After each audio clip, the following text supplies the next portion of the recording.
Hi, I'm Ronnie Ciago, and welcome to the Ronnie Ciago Show.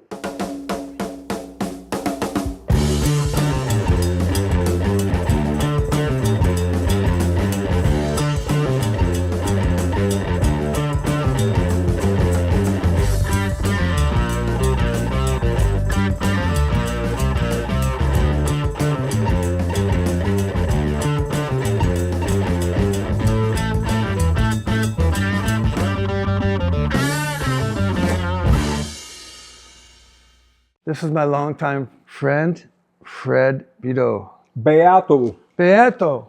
How we doing? My Nice to be longtime here. friend, I don't even know your name.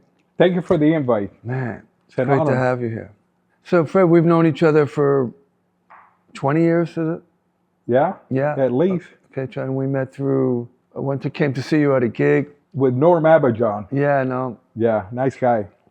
yeah. So he told me to come down and see you, and then we got to meet. Yes. Yeah, and how did you feel about that meeting? Well, intimidated, man. You're intimidated. You know, by you.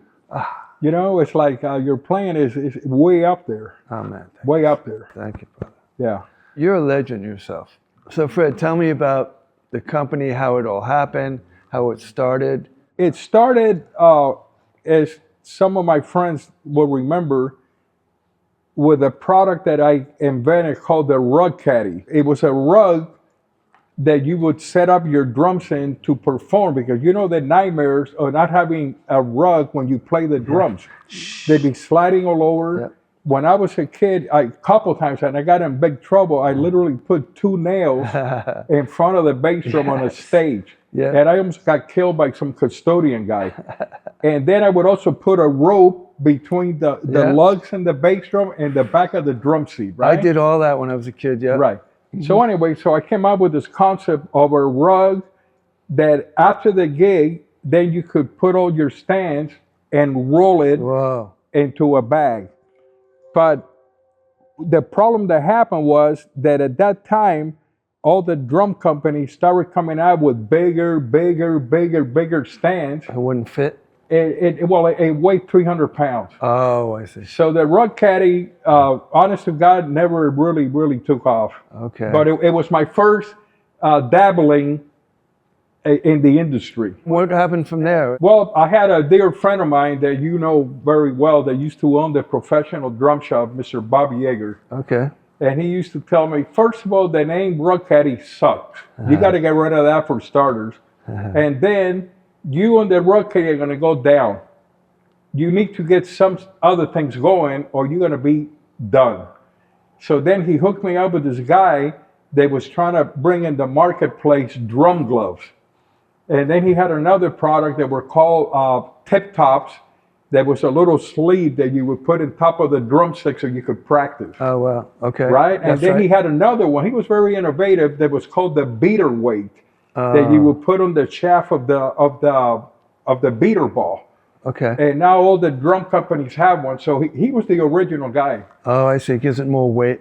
On the shaft of the beater ball, right? Yeah. And you would adjust it up or down. Oh, I see, yeah. So that was his idea. So I started distributing those items, and then one thing led to another, and then we came out with the drum bags, and that's when the thing really started getting hot. And I have to mention that it was Bob Yeager that had the vision to name the company Beato, because I was stuck with a rug caddy, because I had done one ad in Modern Drummer, and I thought I had hit the big time already, right? It was a third of a page black and white ad.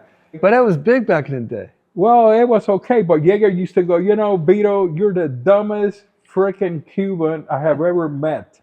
That you have a name, Beato, Beato, swing the beat with Beato, and you're here stuck with this rug caddy that's going nowhere. So he kept hammering me. And then one day, Louis Belson came to have lunch at the Pro Shop, right? Wow. With Bob Yeager, and they invited me to come. And we sit in this table in this restaurant, and he tells Louis Belson, Yes. He goes, Louis, I'd like you to meet the dumbest freaking Cuban you ever going to meet. He humiliated me. It's what, I mean, I was like tears running down my eye.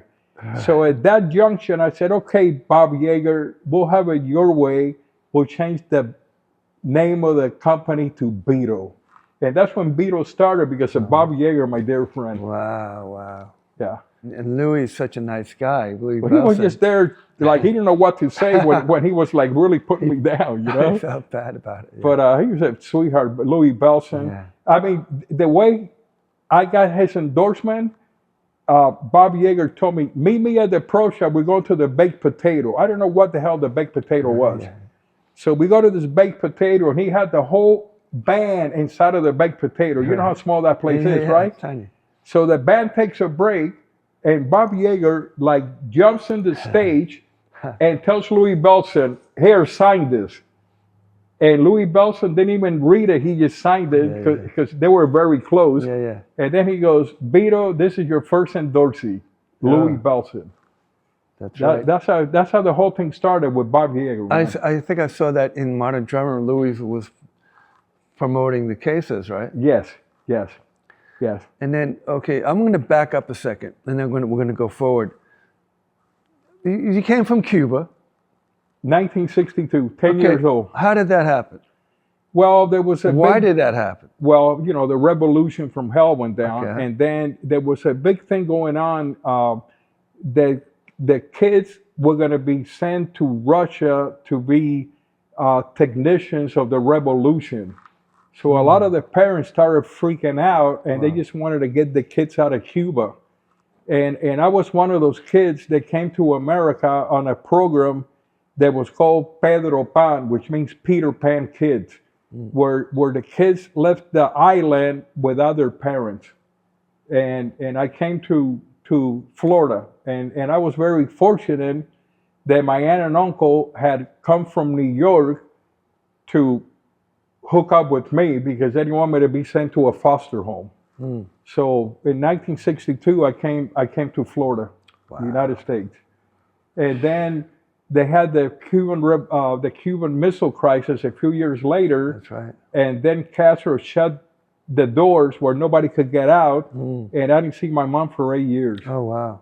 Yeah, so I But didn't see she her. eventually came to this. Eventually, everybody got out, but I didn't see my mom for 8 years. When She I had was to a kid. sneak out, or how do you have papers? I mean, Visa, you know. visas, yeah. But there were a lot of games that were playing. Like sometimes the family, the 2-year-old kid would get the visa to go, not the parents. Oh, I see. And then they would have to make arrangements for the kid to have somebody grab them when they got here. Wow. It was crazy. It was crazy times. Wow, wow. But now we're living in America. Yeah, man. You're watching the Ronnie Ciago Show, and we'll be right back.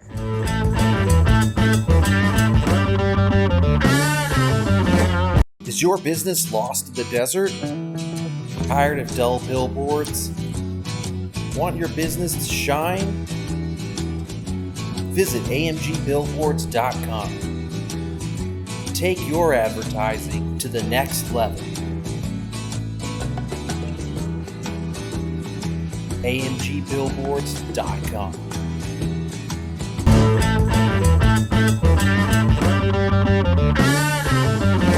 So then you met up with another gentleman, drummer, famous drummer. What was his name?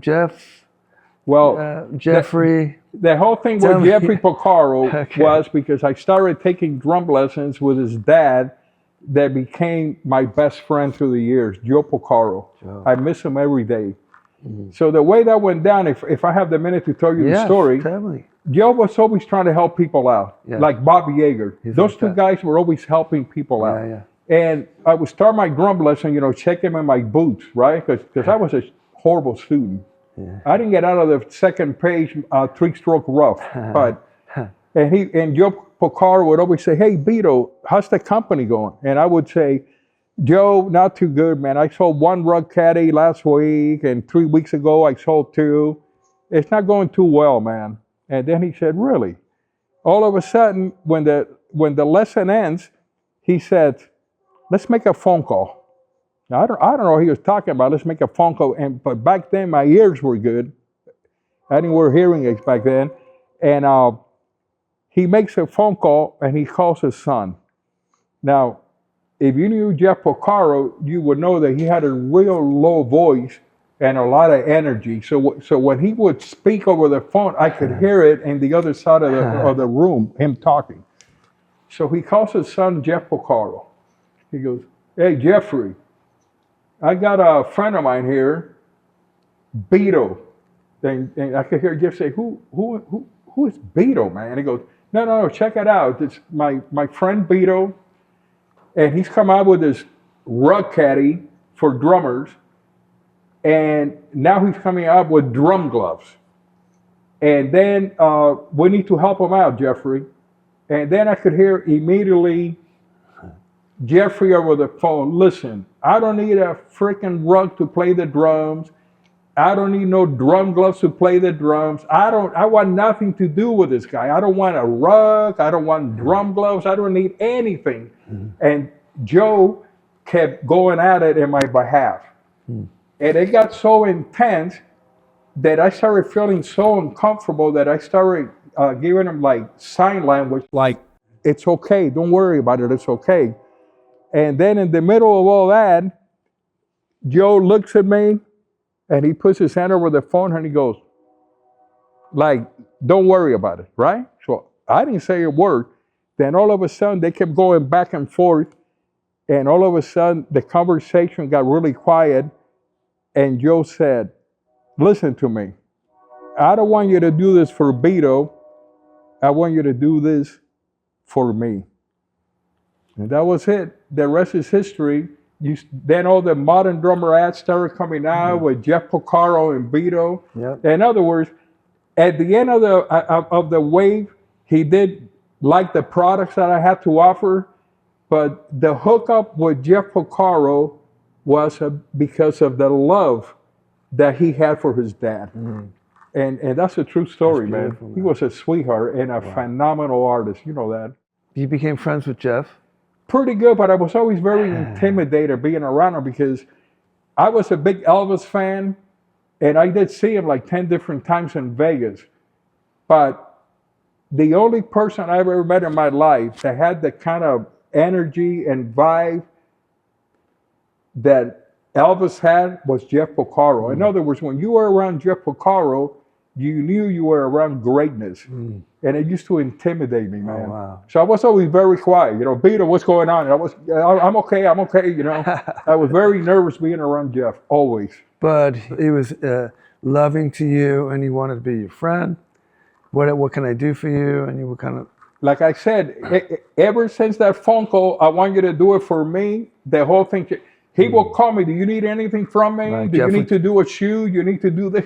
I was like, and everybody was freaking out. Beato's hanging with Jeff Porcaro, but it was his dad that made all that happen, man. Man, God bless those guys. God bless you, Jeff. Yeah, they're a beautiful family. I mean, I miss Joe every day. He's been gone now for, what, 5 years? Yes.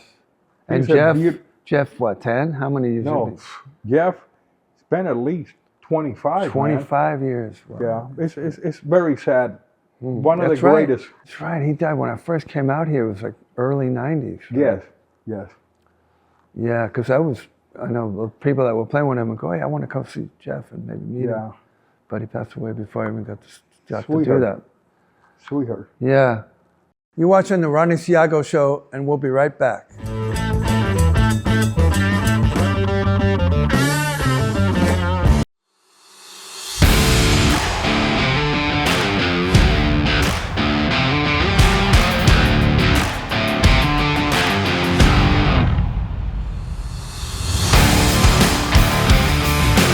Generations of Rock. How have I known you for 30 years and never gotten a single free wah-wah pedal out of you?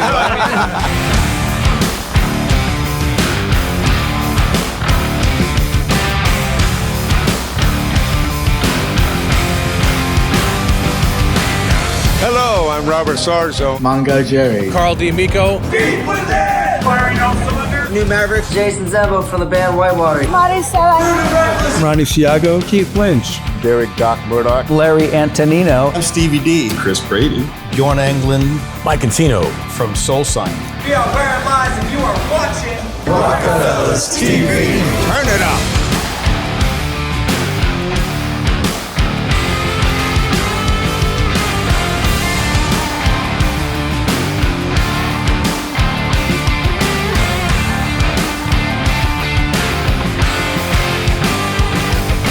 Welcome to the Ronnie Ciago Show.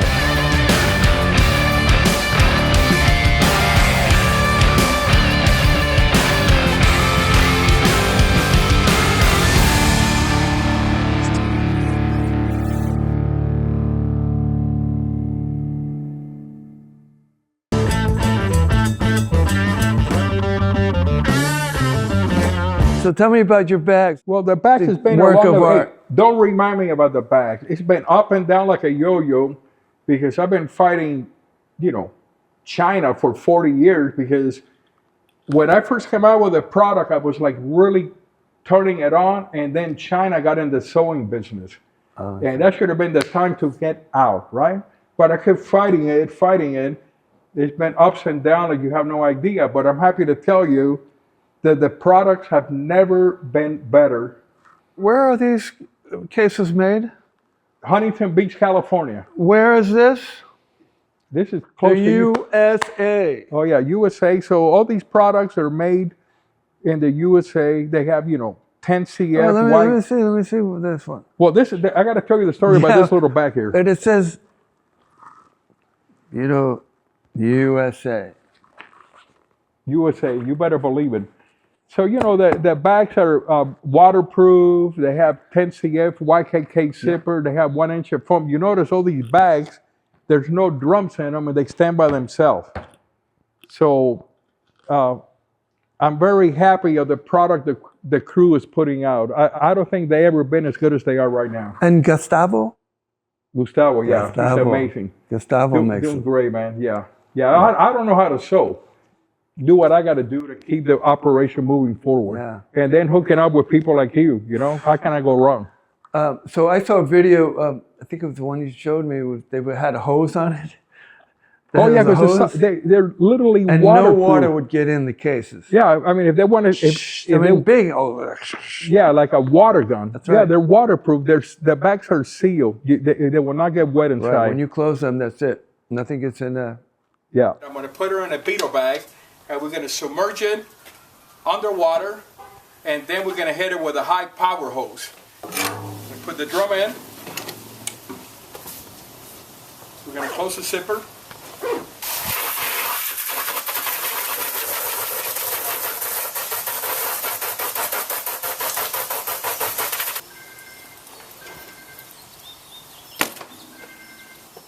Here's the drum, nice and dry. You don't have to worry about your drums getting wet. If Mother Nature comes down and you're drumming down the turnpike. And here's the inside of the bag. If you need Beato bags, 2 ways to get them. Professional Drum Shop, Hollywood, California, and they have a big website with the whole things on. Or you could get the Beato bags also at beatobags.com. I'm very honored that some of the greatest artists are using my product, Dennis Chambers, Yeah, tell me some of the artists. Oh, man. Dennis Chambers. We had for the longest time Peter Erskine, but he's moved on. Some of these artists, they move on. But Greg Bassinet is in Dorsey, Urin and Dorsey, Omar Hakim. My mind's blanking right now, but the best drummers in the world, or a lot of the greatest drummers, no doubt about it. Tell me about this cymbal case here. What is this? Well, this cymbal bag. Funny thing you mentioned that. This is the deluxe cymbal bag that's got 5 inside dividers, and it's got 3 outside dividers for the hi-hats and the splashes. Ah, beautiful. But you know that old story when we were kids? Yeah. Every dog needs a bone. This is for you. Really? That's for you. Yeah. That's for you. Thank you, Fred. Yeah, that's for you. Sticks going here. What is this? That's a little miniature stick pouch. I did a gig when I was a kid. When you're a kid, you're an airhead. And we're getting ready to go, and I go, man, I forgot my stick bag. Yeah. You ever had that experience? And it was so intense. We go, we're ready to go in 5 minutes, and I had no drumsticks. So luckily, I ran in a kitchen in a restaurant, and I found a couple of salad, wood, dough, whatever. I've done that. And I did the gig with those things turn around. Yeah. And ever that nightmare, I have never forgotten about what a nightmare if you forget your stick bag. So that's why I put that. And then originally the rug caddy, because it was the same thing where you're doing a gig and your drums are sliding. Yep, yep. So it was kind of, that's how the whole thing started for me, my little business, you know? Yeah, it's like you experienced that, so you wanted to fix it. Yeah. This is your like a conga case. What is that there? No, that's a combo bag where you can put like a floor tom and a rack tom. Oh wow. Okay. That's I just brought a couple props for the show. Yeah. In case, unless you guys wanted to throw them out the window, but No I way. brought them for that. So that's like a little hardware bag. We also make them with wheels, you know. Yep. But this is my favorite Beato bag right here. This bag I took with me when I went back to Cuba after 57 years. And I use it as a prop because like my grandfather, he was the chief engineer of Havana cities in the 1930s, and he did a lot of building in Cuba. Like at the Malecon in Havana, he built that. Oh. So then I put the Beato bag in the Malecon, and I took a picture. Then I took a picture in my old school that's now an army base, and I went all over Havana with my Beato bag taking pictures. So now every time I go on a trip, I take this bag. and I just got back from Italy not too long ago, and we went in the Vatican. Yeah. And it says no cameras, no pictures, security. And I just looked at that and looked the other way, and I started taking pictures at the Sixtine Chapel and here. All of a sudden, my wife ran out of the place. She goes, "You're going to go to jail." But if you guys want to see some of the photos in Italy with this bag, just let me know. And I saw them. We're gonna put them up. Yeah, we got some in Cuba. Amazing. So anyway, you're telling me this show shows in England? There's an office in England. There's an office in Canary Islands. Well, the reason I'm saying that, down the road, you're going to see the same identical bag in Liverpool because that's my next trip. And I want to go where it all started with the Beatles. Okay. So I'm looking forward to take this little bag here and put it in, the cavern. At the cavern, strawberry fields. Yeah. The whole Beatle thing. I want to do that with this same bag right here. Fred, thank you for coming, and we're going to do it again. We're going to hopefully soon bring one of your closest friends. David Pack said he wanted to join us. Yeah, I mentioned it to Dave. David Pack, formerly the lead singer and the writer of all the hits for Ambrosia.